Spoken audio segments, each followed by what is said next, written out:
Hey, Charlene, thanks for coming on a well designed business with me today. Oh my God, thank you so much, LuAnn. I'm so happy to be here. Yeah, so I'm looking forward to our conversation, my friend. Lots of different things to unpack. Um, Basically, in the intake form, you were explaining to me how you were raised in Kuwait. You're from Indian descent, raised in Kuwait, and summered in India at your grandmother's home. And that is where your love of interior design kind of got its little seeds because your grandmother, her home and her friends' homes were beautiful homes. So I don't usually talk about people's like, how I love design as a child, like that's not my thing. But I think it's relevant here. Tell us a little bit about that, Charlene. So my grandmother was a very social person, and she would visit people's like her friends' houses, like in the afternoon, like every day, like have tea with them and stuff. And I would tag along often because I was sort of like her. Like like we were kindred spirits. I personality wise we were very similar, and so I would tag along with her instead of like going to the park with my sisters. And I would go to each house, and after I would be very well behaved at at the actual house. But after, I'd like leave with my grandma and be like, oh my God, like why would they do this? And why did they use this? So I was like, I was always very much critiquing people's interiors because I guess from the very beginning I kind of knew what I liked and how I would do things. And so that, kind of instilled in me an interest in like people's homes.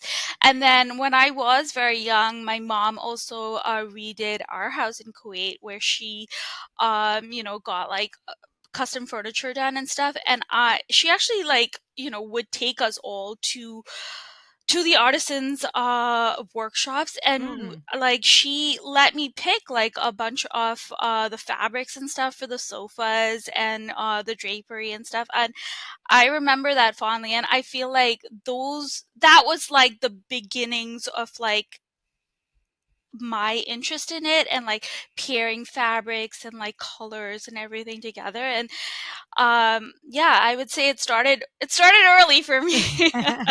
Now, curious, how old were you ish during these years when you were going to having tea with your grandmother and her biddies?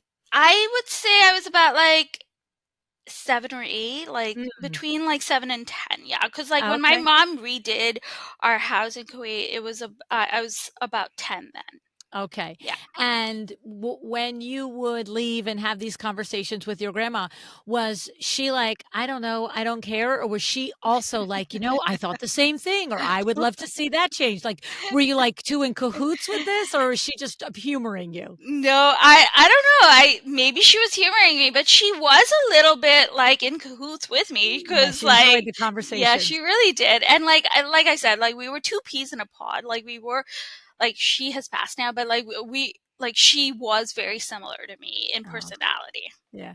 Yeah, because you mentioned to me off air that you have an older sister and a younger sister. Hmm. And so that's pretty significant that you've got these your three children Hmm. specifically, and you really could be doing the fun kid things, but you are preferring to go to tea with grandma and her friends. That's kind of funny. Yeah, I guess so, like I've always been a little different from my sisters. Both of them are like in the medical professional. My younger sister's a doctor, she's a dermatologist, and my older sister's a pharmacist. And they were I don't know, like, like when I went shopping, let's say for like clothes or whatever, like I would like really be into it. But both of them would be like, okay, this is it. I'm done. Like, like pick it one and done. Like, let's go. Like, I don't have time for this. So I guess I have always been very different from them, and like very much more like on the creative artsy side.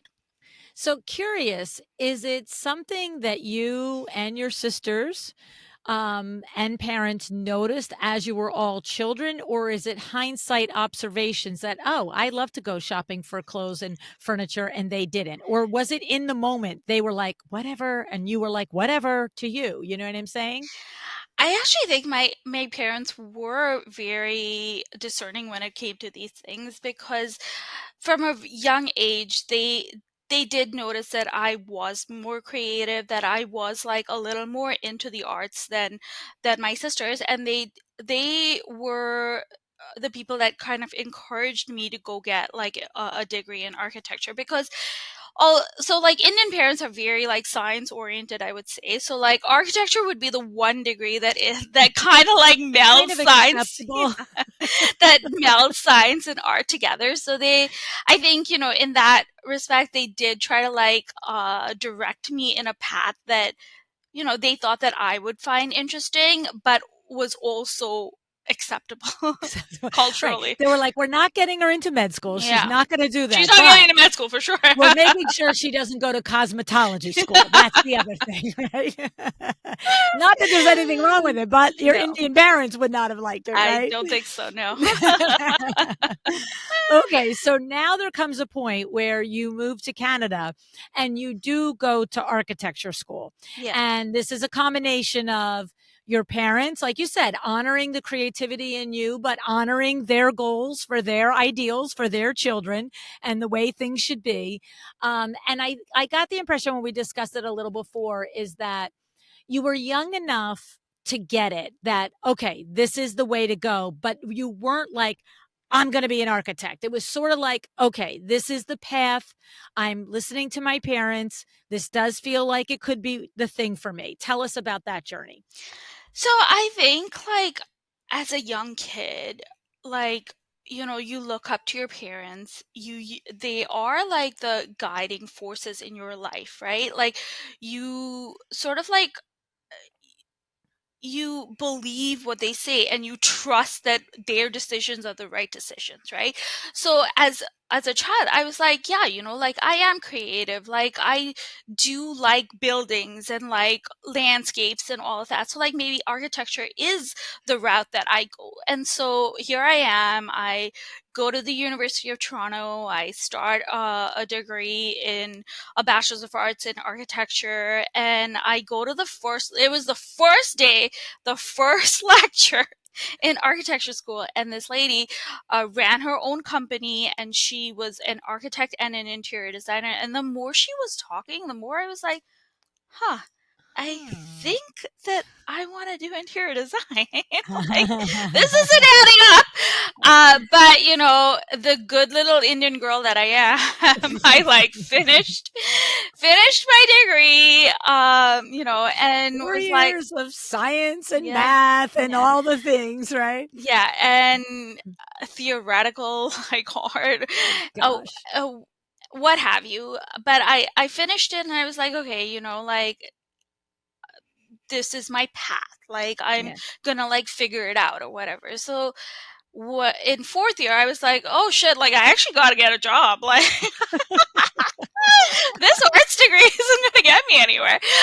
So I was like, okay, so like, what is the next step that is gonna be potentially acceptable to my parents, and like also you know.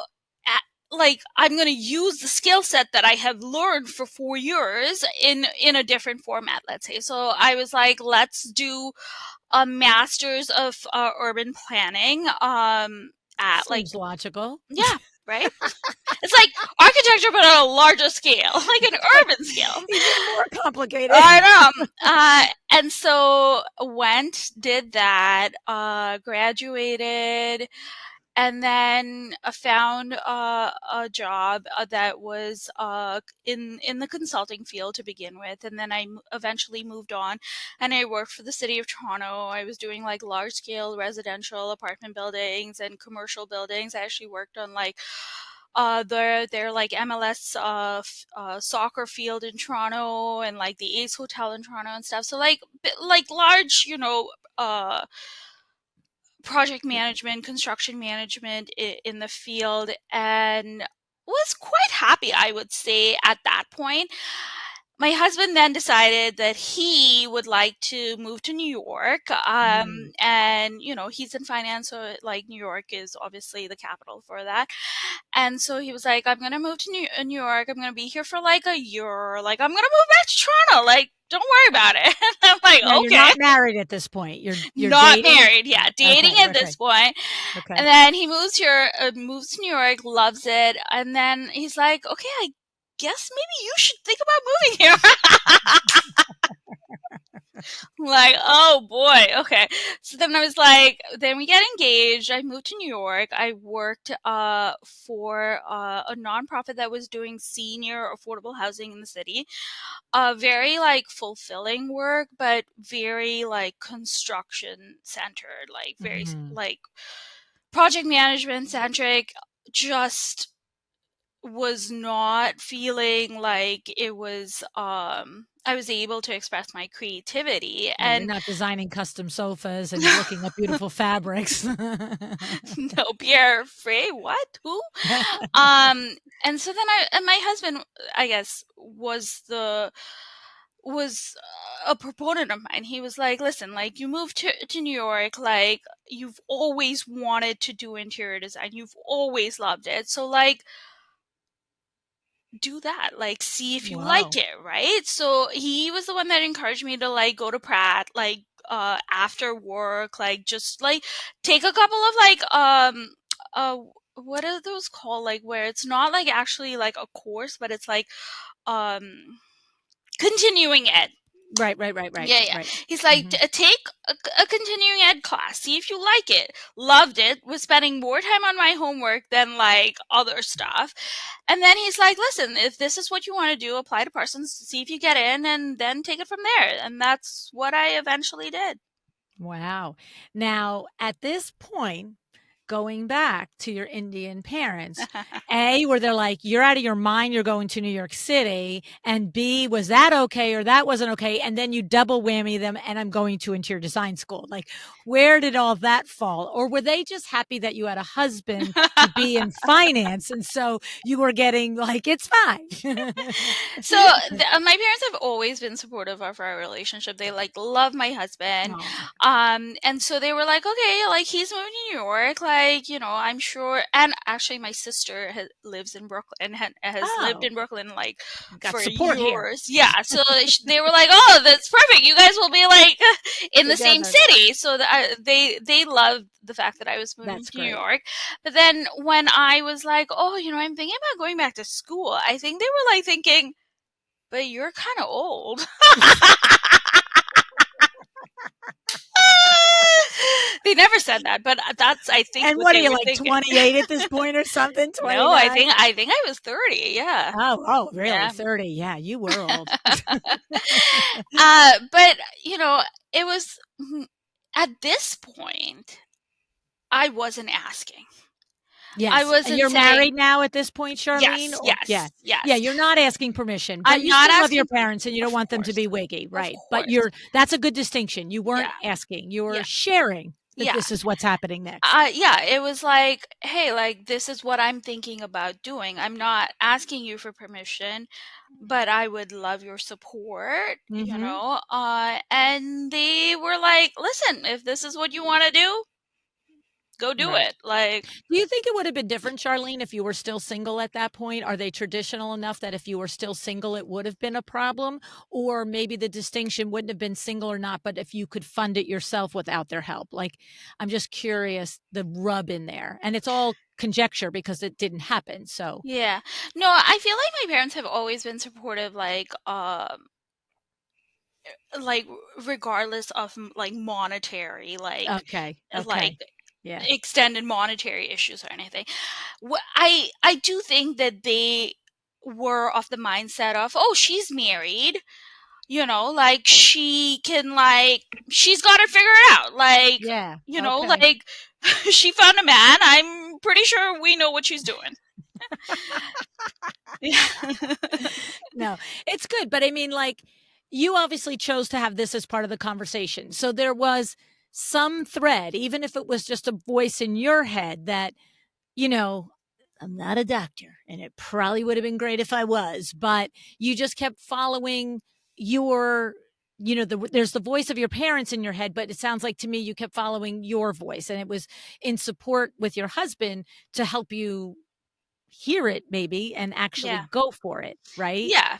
Because I think he saw that I was unhappy, like, Mm. day in and day out, and it obviously affected him to some extent. Well, And happy wife, happy life, yeah, right? He's no exactly. fool. And he was just like, more than anything, I think he wanted me to be happy. Yeah. And like, he didn't know, but he thought that, like, maybe if I eventually, I do think that, like, people sometimes disregard how much, like, work takes from us, right? Like, we're Sure. at, like, a workplace for, like, more than 8 hours a day, like, hanging out with Mhm. those people at work, like, doing things, like, for, like, more than 40 hours a week. Like, Yeah. it is a huge part of our lives. And there are some people that are able to, like, compartmentalize well, right? They're like, Mhm. okay, this is what I do. Like, it's not my life. I earn a paycheck. I go to work. That's it. Like, it's not the end of the world. But then there are other people like me Mhm. that, uh, like, I want to be happy doing what I'm doing at all times. Yeah. Like, I'm not the person that's like, okay, I can go to work and put my head down. I can pretend to be happy, like, whatever, and I can Mm. keep it moving. I'm not that Yeah. person. I'm the type of person that needs to want to do it in order to be happy doing it. Yeah. Well, and the thing is, the truth is, you did spend quite a few years doing the other. Like, it's not Yeah. like you've just been flitting around and just, catering to your own whims. You have done the hard road of doing the architecture degree and then the urban planning masters and then working in project management. It's like, I think, in other words, there's an irresponsible way to go about life, which is, hey, man, I got to be happy. And if I'm not happy, I'm not going to do it. Versus, I know what it's now like to spend 40 to 50 hours a week not being fulfilled. And Yeah. that's not a good prescription for a life, Yeah. right? Like, there's a difference. And especially when you have the glimmer of what would make you happy. It's one thing when you're toiling away and you can't figure it out, because that does happen as well for weeks, months, or years. But when the glimmer is back there from when you were 7 years old, with your grandmother, and then 10 years old and your mom doing her own home, it's sort of like, that's where I want to be, right? Yeah. No, for sure. And, like, I can't tell you, Luan, like, every day I wake up and I'm so happy to, like, to, like, do what I do for clients that I love, like, that, Yeah. like, truly appreciate what their home is transformed into, like, on an everyday basis. Like, I still have clients that will text me, like, a year later and be like, hey, like, every time I walk into my primary bedroom, I feel like I'm at a retreat, like I'm at a spa, whatever, like, I feel like it does have so much of an impact on, like, the way people live and how happy they are, that, like, it truly does bring me joy even, like, years later. Yeah, that's awesome.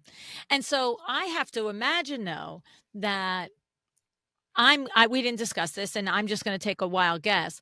I got to believe that there is such a big part of what you did in both the architecture training and all the project management training that shows up in the design work, and that I gotta believe X amount of times a week, a month, a year, you're thinking, I didn't think that's what I wanted to do, but it's a good thing it's on those brain cells, right? Like, that has to transfer over. Absolutely. When I went Yeah. to Parsons, like, w- for, like, the first like, semester, it was like, oh, here's an elevation, here's a floor plan. Like, I already knew what all of those things were. Like, I already knew how to do all of those things. So, like, I had an advantage going into it. So, like 1,000% doing an architecture degree and a master's in planning has played so profoundly into, like, everyday Yeah. work. And, like, Yeah. I am grateful that, that was the path that I took, because it eventually led me here. It But prepared it you. gave Yeah. yeah, but it also gave me so many skills that, I might have gotten when going to Parsons, but, like, it gave me an advantage. It Yeah. was so, like, I was, like, light years ahead. Right. And I think what we're both trying to say is, you certainly can be successful by simply going to Parsons, but Yeah. all of that other is always, like we call our Erica Ward, transferable skills, stuff that transfers over and informs what you're doing. And I would even just think on, forget actually the school experience, but the real life boots on the ground experience of running your interior design projects. I mean, if you can organize and project plan for a multi-story, multiple, probably, several millions of dollars project, like, you could pull it together a brownstone in Brooklyn, right? I mean, those projects were intense. I Like can imagine. yeah, I will say that like they were like multi-million dollar projects that like had like very strict timelines. So Yeah. a lot of my project management skills came from the construction management background, and even like just being able to like talk about like certain like construction elements. Like Mm. I learned a lot about that is transferable till today. So Yes, and probably, other professionals on the sites that you work on taking you more seriously because you speak their language and you understand construction and architecture and all of that stuff. It probably, because, it's funny, you told me your age, I don't know if you wanna reveal it, but you look about 20 years younger than that age. I love it, LuAnn. I love you. Honestly, if I hadn't heard what you went through, I would have been like, "What is she, 25?" Right? But I'm like, even in our pre-air, I'm like, "Well, that degree, she's got," you know. So I mean, I know I started working on construction sites and project sites just as the window treatment professional, not as the lead designer on a job, and people trying to diss me out, like, because again, when I was 20, 23, 25, I looked like I was 12. You know what I mean? And they'd be like, "Where's your boss?" I'm like, "Sweetie, don't get Yeah. me started because I I am the boss." and I You think know? like construction is a very male Yeah, dominated yeah. industry, and to they tend to take you seriously when you know the What you're doing. vernacular, and Yeah. the stages of things, and you are able to articulate that to them. That's right. That you Yeah. have, what it is it's very basic. They want to understand that you understand what they've got to get done. Yeah. And if you already understand it and you can convey that, then they are able to get down to business. But if they feel like they're explaining something to you and you're like, what are you talking about? Then it's like, you're slowing me down. You're Yeah. slowing me down. Get out of my lane. Right? No, I Yeah. agree. And Yeah. I Yeah. I do find that like sometimes some contractors, not all, some contractors try to like I don't want to say that take the easy way around, but they will like give you Yeah. like certain like solutions that are easier for them or cheaper for them. But like if you know that it can be done a different way, you're gonna be like, hey, wait a minute, like let's do this. What about these other options? And then they're like, oh yeah, we could do that. How do Yeah. you know about that? That's so funny. Yeah. It's so funny because I have no idea the different air dates that your show will go up versus, Dean Keyworth, but I just interviewed him today, and he is from the UK, and we were talking about the difference of working with the trades and the contractors in London versus out 3 hours away on the Scottish border of the Mhm. Northern England, and, part of the conversation, I said to him, I said, "And the thing is," I said exactly that. Sometimes a contractor is giving you an alternate solution or telling you this is the only way because it's better for them. And sometimes because it's actually better for the project. And we have to, suss through like that. But if we know nothing, if we have no point of reference, then we're either in a position where accepting things that didn't need to be, that it could have been to our standard, and we're going to a lower standard because the solution is easier or less expensive, or we're standing there just going, but I want it this way, and clacking our heels on the floor. And really, it's like, sweetie, it can't be done. So I like that you brought that up. Your information, your knowledge, your education is impacting that. Because I've been on projects where you could just tell the electrician, the plumber, the contractor, and of course, like I said in the other episode, usually they were on projects that were where I was one of the trades for the designer.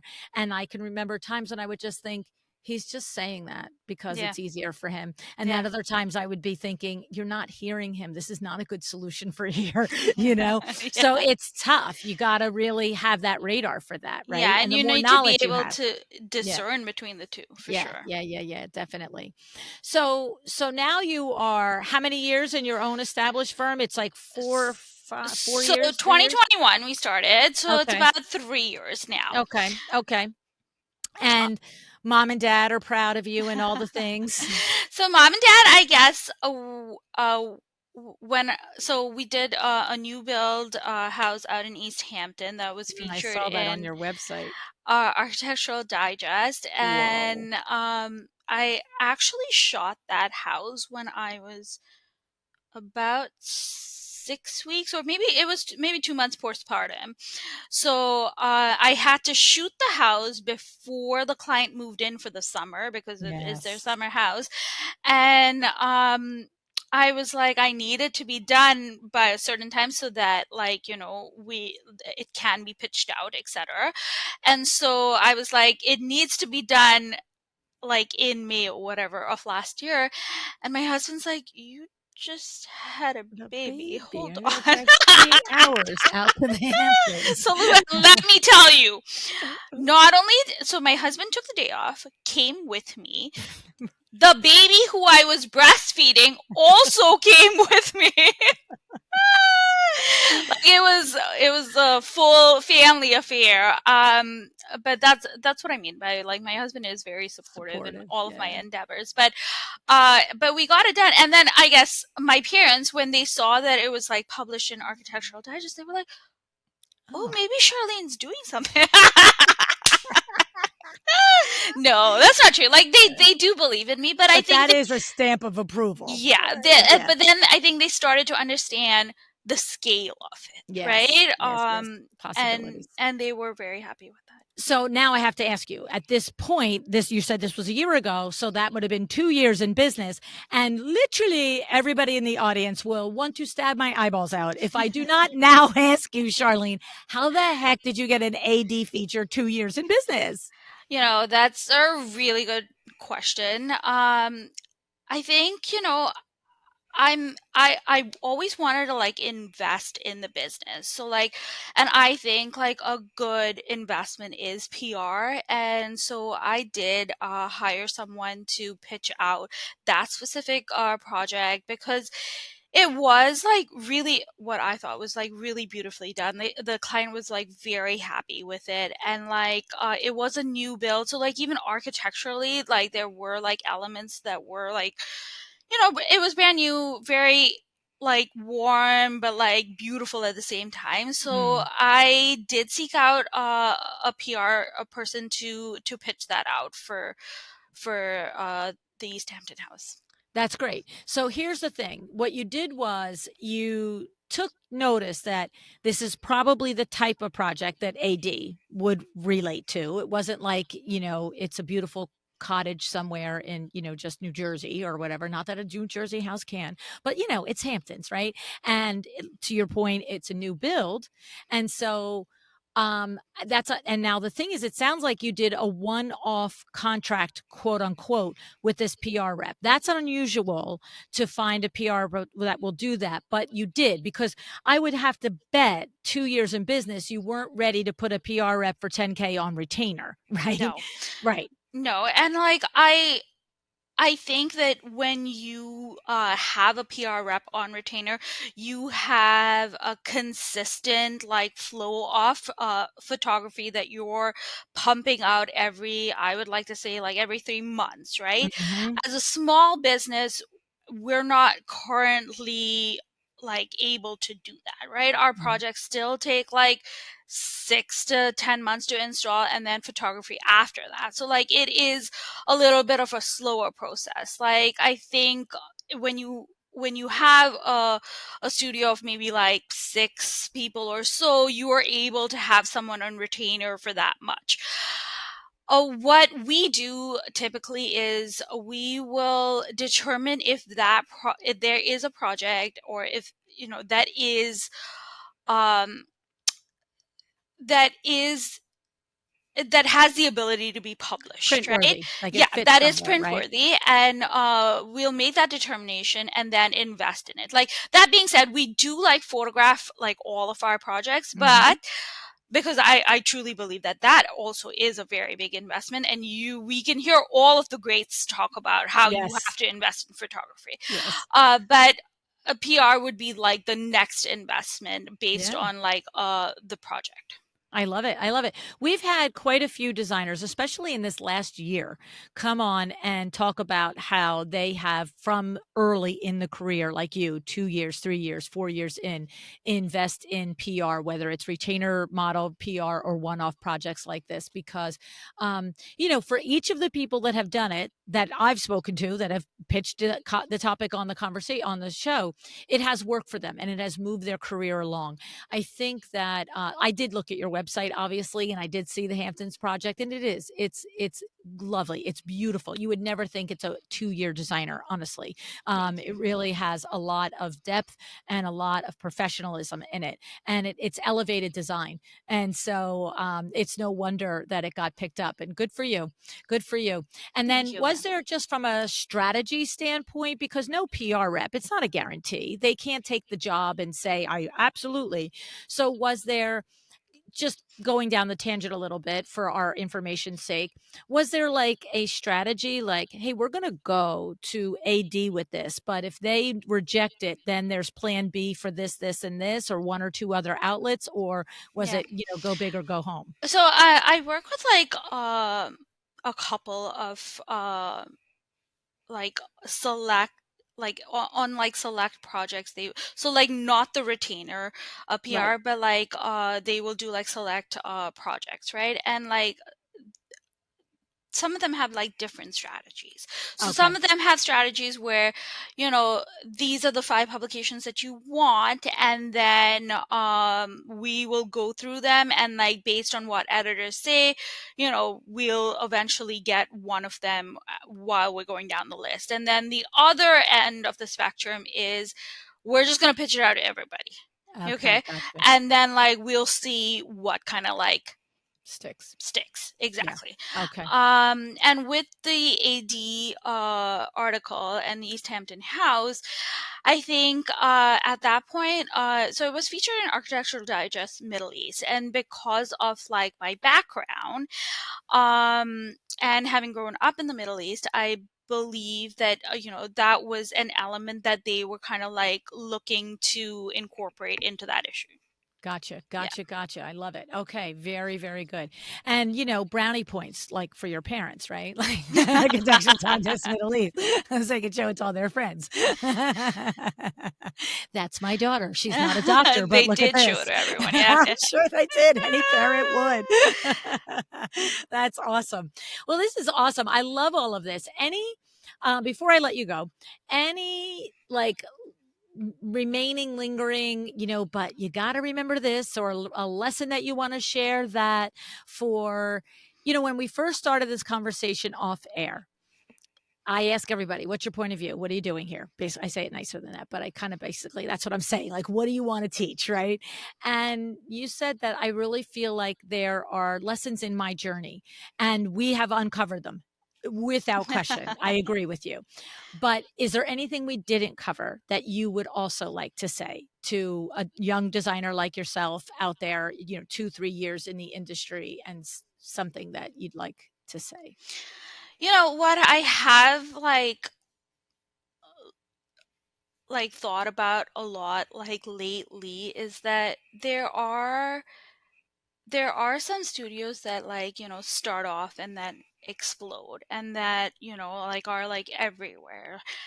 But not everyone is like that. And, sometimes you actually have to like work to build something that is strong and sustainable and that will like stand the test of time. So like I feel like for any designer like starting off, like don't don't be discouraged if it's not gonna like, you're not like getting like 20 inquiries every like week Yeah. or whatever. Like it is a slow process. And what you want to do is you want to build something that's everlasting, right? At least Mhm. that is my perspective on it. Cause like, like you read things in the media and you tend to compare yourself to like other people starting off, other people like or that are on the same journey as you within the same time frame or whatever. Because Mm, like I know like let's say for example, I don't know if I'm like supposed to name studios, but like Studio McGee for example, right? mhm, They like 6 years in they got like a next Netflix show or whatever, and it's like everyone thinks like, well, that's what the trajectory is for everyone. Like mm. you like 6 years in Yeah, and you're like supposed to explore. I don't yeah. think that's necessarily the case. Like I think everyone has their own journey, and I believe that like I'm obviously on mine and might be different and it might be a little slower, but like I'm here for the ride. Like I'm here for the long term. Like I want to build this into something that is long lasting Mm. and that grows eventually. I love it. I love it. It's good advice, and I would just also say that, um 99% of the people I've talked to, it looks like it was quick and it almost never has been Yeah. quick. It's usually I remember talking to Candace Olson 8 years ago on the Yeah. podcast, and she's saying, "Yes, I was a 25-year overnight success." So, we don't often see the road that was there before, you know what I mean?